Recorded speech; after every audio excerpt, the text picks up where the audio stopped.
Muraho neza nshuti zanjye, nshuti za Agape Hub, ndabakunda kandi ndabashimiye ko mukomeje gusubscribinga muri benshi. Iyo mbabwiye ngo subscribe nkabona subscription ziri kwiyongera, biba ari ibintu binshimisha cyane. Rero uyu munsi nkuko nsanzwe mbategura utuntu tw'ubwenge, mumbaze ngo nutuhe. N'utuntu tw'ubwenge kandi nzi ko turi bubagirire akamaro.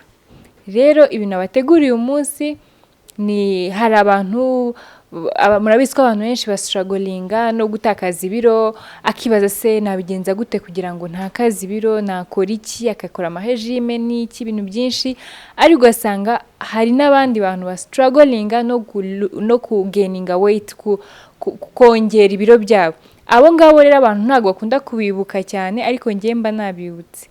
Hari abantu bagira complexe yuko ananutse cyane cyangwa akaba ashaka kwiyongeraho gato ukuntu yari ameze, kuko murabizi abantu baba bafite ibintu bakunda bitandukanye. Rero wowe uri kundeba uyu munsi ushaka kongera ibiro byawe, ushaka kwiyongeraho ukuntu wari umeze ukabyongera, iyi ni video yawe, ni yawe rwose, uyisangize n'abandi.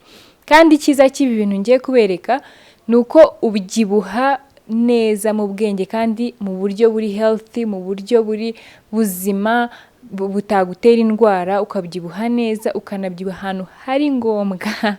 Murabizi ko hari igihe umuntu abyibuha ahantu hatari ngombwa. Rero ibi ngiye kubereka byo ubikubyibushya ahantu hari ngombwa, ahatari ngombwa ntibikubyibushye. Rero ntabatindiye, mukurikire video yanjye kugeza irangiye, mbereke ibintu wakora.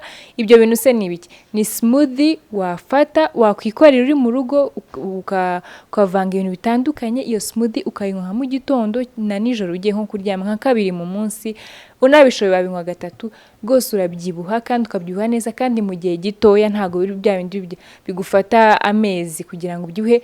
Ni ubona results mu gihe kitangana n'ukwezi wamaze kubona impinduka, ko hari ikintu cyongereye ku mubiri wawe. Rero mukurikire, muraza gufashwa. Tugiye gukora smoothie yacu. Ikintu cya mbere ubanza gushiramo ni amata.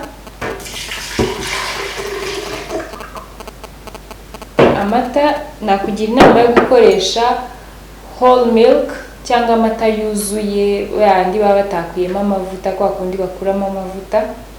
Warangiza ugashiramo umuneke. Tugiye gushiramo umuneke.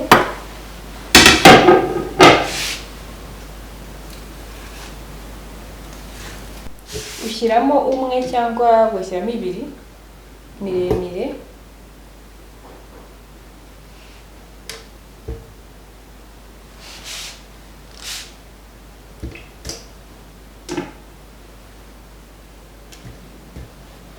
Ikindi kintu tugiye kongeramo ni white oats,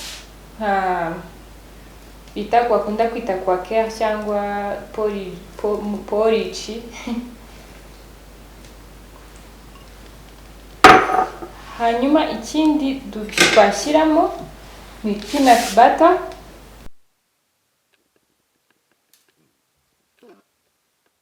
Ikindi tugiye gushyiramo ni ubuki.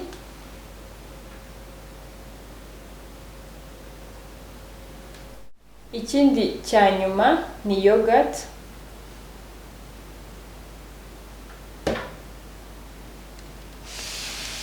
Murabona ko byose nabishyizemo. Nahereye ku mata, nshyiramo umuneke, nshyiramo peanut butter, nshyiramo white oats, nshyiramo na yogurt.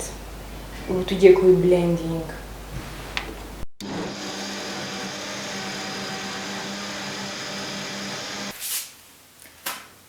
Uku niko smoothie yacu iba imeze. Dushoje gukora smoothie yacu, murabibona ukuntu iteye apeti. Niba wifuza kongeza ibiro byawe, kongera uko wari umeze, iyi ngiyi rwose nkwijeje yuko uzayinywa igihe kitarenze ibyumweru bingaho, uzaba wabonye impinduka, kuko irimo ibintu byose bishobora gutuma umuntu yiyongera kandi akabyibuha neza kandi ari healthy. Murumva yuko ari ibintu byiza mwari mukeneye kumenya no kumva. Rero abantu bashyashya, mukore subscribe, mukore like, comment, share, muri comment mumbwire noneho murashaka smoothie yihe nzabakorera ubutaha, nzayibakorera ndabibemereye. Murakoze.